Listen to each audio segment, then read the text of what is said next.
Buenas tardes a todos los presentes. Si les parece, ya empezamos. Hemos dado unos minutos de rigor para que se fueran incorporando todos aquellos que se han marchado. Hemos marchado hoy tarde todos a comer de aquí.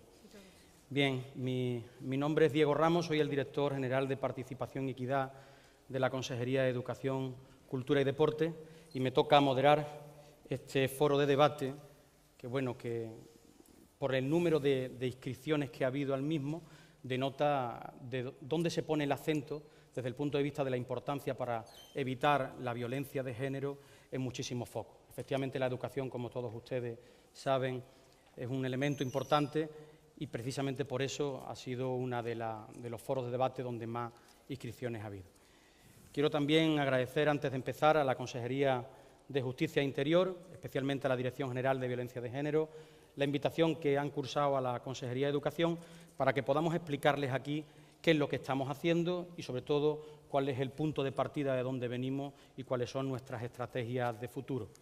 Me acompañan en este foro de debate, en el extremo, Francisco Javier García Perales, que es licenciado en Psicología, orientador del Cuerpo de Profesorado de Educación Secundaria, así como jefe de Servicio de Convivencia e Igualdad de la Dirección General de Participación y Equidad en la Consejería de Educación.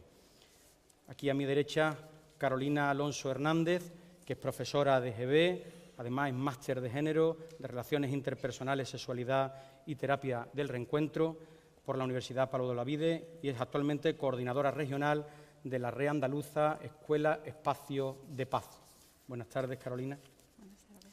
Y aquí a mi izquierda, Eva María de la Peña Palacio, que es licenciada en Psicología Clínica, diplomada en Educación Social y, entre otros másteres, el de Criminología y Delincuencia Juvenil, el de Empoderamiento y Liderazgo de Mujeres Jóvenes, etcétera, etcétera, feminista, investigadora, formadora, escritora, ponente, consultora.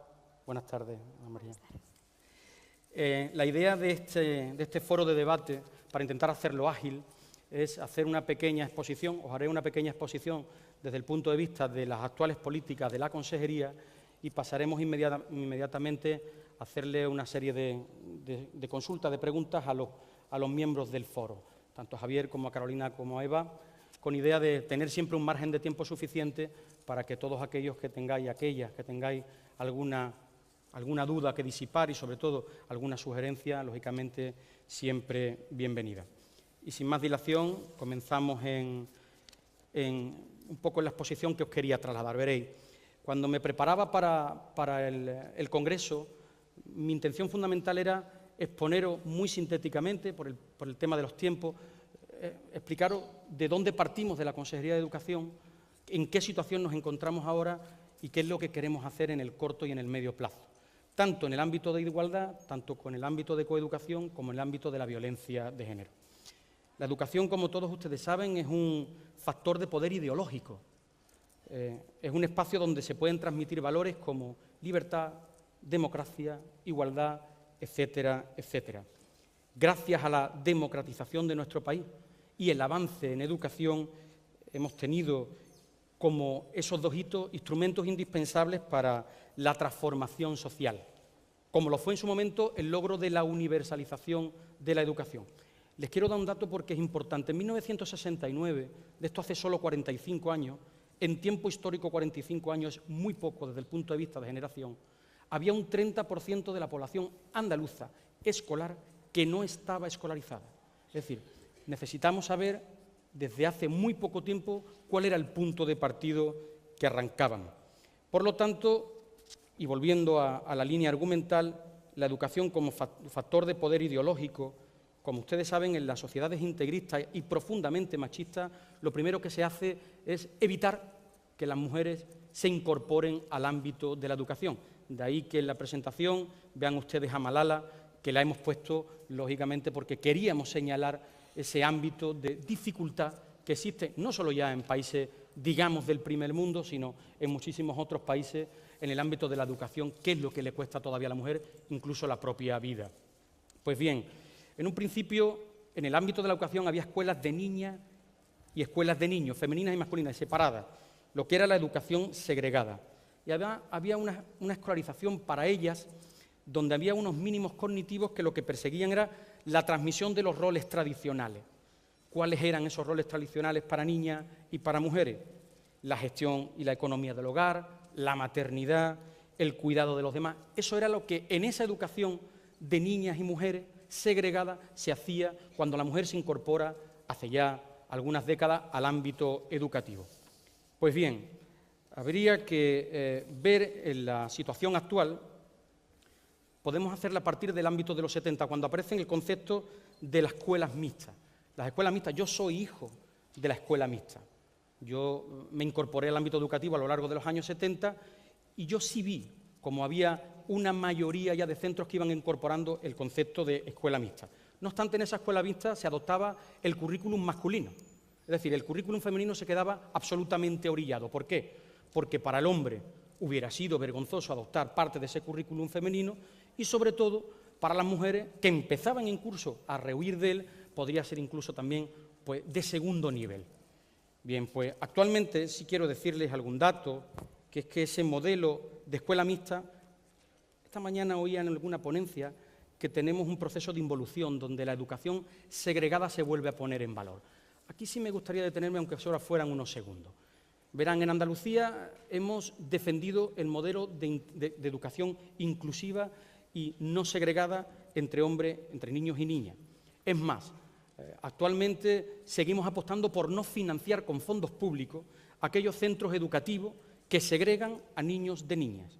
Les doy un dato. Hay 6.817 centros educativos en Andalucía. Solo 11 segregan por sexos y están sostenidos por fondos públicos, no por voluntad del Gobierno y en la Consejería de Educación, sino porque tenemos medidas cautelares judiciales que nos obligan al amparo de la actual legislación de la LOMCE, que ha vuelto a incorporar que se puede financiar con fondos públicos a escuelas segregadas y nos obligan, como les decía, esas medidas cautelares a tener que seguir subvencionando y sufragando con fondos públicos esos conciertos. No obstante, el dato es el 0,16 de centros públicos en Andalucía segregan por sexos. Es más, en esa orientación que nosotros en la Junta de Andalucía entendemos que tenemos que financiar solo a los centros educativos que no segreguen por sexo, también adelantarles que esta mañana el consejero de Educación en rueda de prensa ha anunciado en el currículum de primaria que se va a implantar en el curso 14-15 que la asignatura Educación para la Ciudadanía y Derechos Humanos será obligatoria en quinto de primaria por decreto autonómico andaluz, algo que había desaparecido también en la LOMCE. Bien, dicho eso y siguiendo con la línea argumental, ¿por qué creemos esto en la Consejería de Educación? Esencialmente porque concebimos el modelo de educación de coeducación, que como todos saben y todas sabéis, se incorporó a partir de la LOCSE en los años 90 y además de aparecer el término, ese término se transversalizó a través de las distintas políticas. Consecuencia de esas medidas coeducativas, Andalucía fue pionera en el año 2005, a través de la Consejería de Educación, aprobó el primer plan de igualdad entre mujeres y hombres en el ámbito educativo. La primera comunidad autónoma en todo el Estado que aprobó ese plan. ¿Con qué objetivo? Fundamentalmente coeducar. Sí a la diferencia, no a la desigualdad. Y entre las tareas, visibilizar, había que hacer diagnósticos, había que deconstruir y reconstruir roles no diferenciados, trabajar los estereotipos, los mitos y los valores tradicionales, así como poner en visualización los nuevos modelos de referente. Y aquí igualmente les digo, y esto es una reflexión muy personal, a veces es muy frustrante ver cómo en el ámbito de ese plan de igualdad, que actualmente ya ha sido evaluado por la Agencia de Evaluación Educativa y de la cual le van a hablar posteriormente el jefe de servicio, es muy frustrante, como les decía, ver el inmenso trabajo que se hace desde el punto de vista de los docentes, de los materiales que se hacen en materia de coeducación, y ver cómo un pequeño programa de televisión en un horario de máxima audiencia es capaz de destrozar todo el trabajo que estás haciendo en el ámbito de la escuela, con los niños y con las niñas, desde el punto de vista de la coeducación. Aquí sí pido un compromiso, se ha dicho esta mañana también, yo quiero un compromiso de Estado en este ámbito. Creo que los medios de comunicación, por encima de todo, tendrían que hacer un esfuerzo en valorar que hay contenidos que, depende de qué horario, no se pueden poner, no porque ya podemos volver a reproducir algo que todos los que estamos y todas las que estáis aquí presentes estamos de acuerdo, sino porque todo lo que hagamos en avanzar se deconstruye si somos capaces de seguir reproduciendo ese tipo de escenario. Desde entonces, ¿qué ha ocurrido en la escuela andaluza? Pues esencialmente un enorme desarrollo jurídico y de derecho, no solo a nivel estatal. En Andalucía les citaré la Ley 12/2007 de promoción de igualdad de género en Andalucía, la 13/2007 de medidas de prevención y protección integral contra la violencia de género, el primer plan estratégico de igualdad entre mujeres y hombres en Andalucía, y hace pocos meses se aprobó en el Parlamento la Ley 2/2014 de integral para la no discriminación por motivos de identidad de género y de reconocimiento de los derechos de las personas transexuales en Andalucía. También les informo que actualmente se encuentra el protocolo de identidad de género, que depende de esta dirección general que yo ostento, en trámite de audiencia para que antes que finalice el año, es nuestra intención, se incorpore como quinto protocolo dentro de la orden de 20 de junio del 11, en la que se garantizan 5 protocolos de derecho de nuestros niños y nuestras niñas en el ámbito educativo. Y también vamos a proteger la identidad de género. Y bien, para ir finalizando, porque yo creo que lo importante, más allá de lo que les podamos contar, es lo que ustedes nos puedan consultar para poder disipar todas las dudas que tengamos, ¿en qué está empeñada y qué aporta además la Consejería en este momento? Veréis, me voy a centrar en 3 pilares para mí esenciales. Nosotros en esos presupuestos con perspectiva de género trabajamos las políticas de conciliación. En planes de apertura, las políticas de conciliación, en planes de apertura, actualmente tenemos comedores escolares en 1.861 centros. Tenemos en educación infantil de primer ciclo, de 0 a 3 años, 91.593 alumnos y alumnas, con un 95% de esos alumnos y alumnas con algún grado de bonificación. Por cierto, las magnitudes de la Consejería. En Andalucía hay 1.800.000 alumnos, desde primer ciclo infantil hasta posobligatoria. ¿Qué hacemos en esas políticas de conciliación? Transporte escolar gratuito en Andalucía para todos los alumnos de primaria, así como secundaria, ciclo formativo, bachillerato y actualmente, a través de la nueva LOMCE, la formación profesional básica. Eso significa que hay 98.000 alumnos y alumnas en Andalucía que cogen todos los días el transporte escolar gratuito. Esos son 81.000 kilómetros al día hacen los autobuses escolares en Andalucía. Para que se hagan una idea, son 2 vueltas al mundo, 81.000 kilómetros en transporte escolar gratuito. Pero no estamos para dar cifras. Dentro de las políticas con presupuesto de género, las políticas educativas en la Consejería, el Plan de Igualdad, del cual ya les he hablado, los premios Rosa Regá, muchos y muchas de vosotros los conocéis, son premios que reconocen los trabajos curriculares en materia de coeducación, la colección Plan de Igualdad, los proyectos coeducativos con las AMPA, subvenciones, etcétera, etcétera. Y para finalizar, decirles que actualmente tenemos, como les decía, evaluado el primer Plan de Igualdad y tenemos ya un borrador muy en firme del segundo Plan de Igualdad en educación para hombres y mujeres en Andalucía. Este Plan de Igualdad va a tener 4 ejes prioritarios.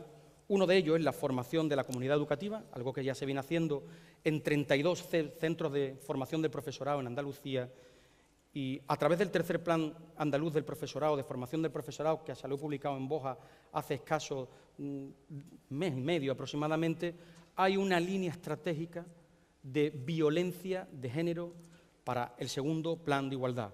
Con esto Andalucía pretende no ser pionera, como hablábamos esta mañana. Nosotros es verdad que en este mare magnum de noticias involutivas podemos parecer que todos somos iguales o todas somos iguales. No, hay comunidades autónomas que tomamos medidas que se pueden o no discutir, pero sí tenemos muy claro que desde el punto de vista de la concepción de la coeducación y de la igualdad tenemos que seguir apostando desde precisamente la educación para erradicar en el corto, en el medio, pero sin pausar nunca la violencia de género en nuestra sociedad. Cuerpo de profesorado de educación secundaria, así como jefe de servicio de convivencia e igualdad de la Dirección General de Participación y Equidad en la Consejería de Educación.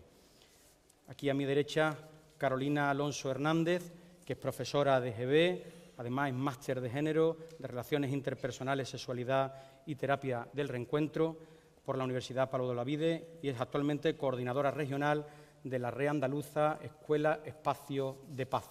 Buenas tardes, Carolina. Buenas tardes. Y aquí a mi izquierda, Eva María de la Peña Palacio, que es licenciada en Psicología Clínica, diplomada en Educación Social y, entre otros másteres, el de Criminología y Delincuencia Juvenil, el de empoderamiento y liderazgo de mujeres jóvenes, etcétera, etcétera, feminista, investigadora, formadora, escritora. Por el número de inscripciones que ha habido al mismo, denota de dónde se pone el acento desde el punto de vista de la importancia para evitar la violencia de género en muchísimos focos. Efectivamente, la educación, como todos ustedes saben, es un elemento importante y precisamente por eso ha sido uno de los foros de debate donde más inscripciones ha habido. Quiero también agradecer, antes de empezar, a la Consejería de Justicia e Interior, especialmente a la Dirección General de Violencia de Género, la invitación que han cursado a la Consejería de Educación para que podamos explicarles aquí qué es lo que estamos haciendo y, sobre todo, cuál es el punto de partida de dónde venimos y cuáles son nuestras estrategias de futuro. Me acompañan en este foro de debate, en el extremo, Francisco Javier García Perales, que es licenciado en Psicología, orientador del... Buenas tardes a todos los presentes. Si les parece, ya empezamos. Hemos dado unos minutos de rigor para que se fueran incorporando todos aquellos que se han marchado. Hemos marchado hoy tarde todos a comer de aquí. Bien, mi nombre es Diego Ramos, soy el director general de Participación y Equidad de la Consejería de Educación, Cultura y Deporte y me toca moderar este foro de debate que